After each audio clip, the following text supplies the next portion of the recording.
water into this cup. Now we're putting food coloring, and then we're stirring it. And then we put bleach into the cup, into another cup, and we pour it in. We stir it, and we're gonna let it sit. This is great for getting rid of food coloring, but it's not good to be putting in rivers because it can kill plants and fish.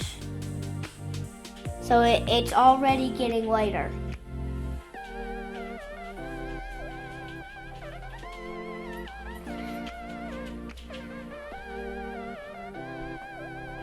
And lighter.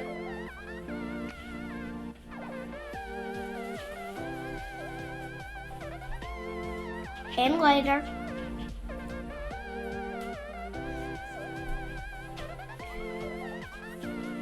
It is beginning to turn clear. I hope you guys enjoyed the video. Bye.